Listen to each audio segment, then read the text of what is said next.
Yadav. He's a proper 360-degree player. And talking about the MRF Tires ICC rankings, Suryakumar Yadav is now the number 2 batter in T20 internationals. In the time that you've spent with him in the Mumbai Indians, did you foresee him achieving these highs? When I was at Mumbai with him, he was just a kid, really. He was just a really young man, maybe 18, 19 years of age.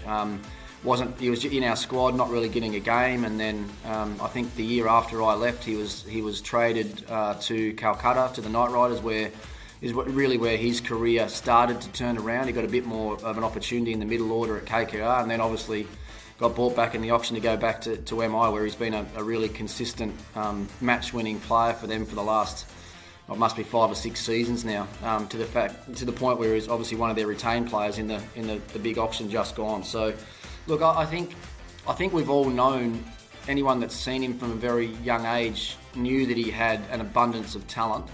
And I think just the more that he's played, the more that he's learned about himself, the more different situations he's found himself in game as a player, he's found a way to not just survive, but actually thrive in IPL, and now thriving at international level. So, no, he's a very, very exciting player, and I'm sure someone that's going to find himself in their team, not just their squad. I think he'll find himself in their team for the T20 World Cup, and if he is in that team, then I think all the fans in Australia are going to see a very, very good player.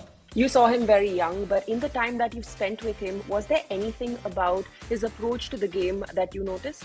He's quite a confident person. He backs himself. You know, he's never going to step down from a challenge or any situation that arises in a game. I feel he thinks he can win that situation, and therefore go on and win the game for his team. So I think it'd be the belief in his self-belief in his own game and his own skills that probably set him apart from some of the other players.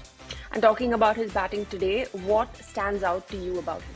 I think it's his all-round batting skill. And when I say skill, in the T20 game, then you start thinking about guys that can score all around the ground, and that's exactly what he can do. Surya scores 360 degrees around the ground. You know, a bit like an AB de Villiers did when he was in his actual prime. You know, the lap shots, the late cuts, you know, the ramps over the keeper's head. He can hit down the ground. He hits really well over the leg side. You know, flicks the deep backward square particularly well. So he just becomes, and he's a good player of fast bowling, and he's a good player of spin bowling. So it becomes a real challenge for an opposition team to be able to lock down for any amount of time in a T20 match. Would you rate him as India's best T20 international player at the moment? Is he India's best? Well, on form, I mean, you can't argue with his numbers, and his last couple of series probably suggest that, you know, he's played better than anybody else in the Indian team for the last couple of series. But, you know, you look back, some of India's better players haven't played as much as he has in the last few series as well. So, look, right now on form, he's certainly playing as well as anybody, and that's why I said I think we'll see him in that T20 World Cup team for sure.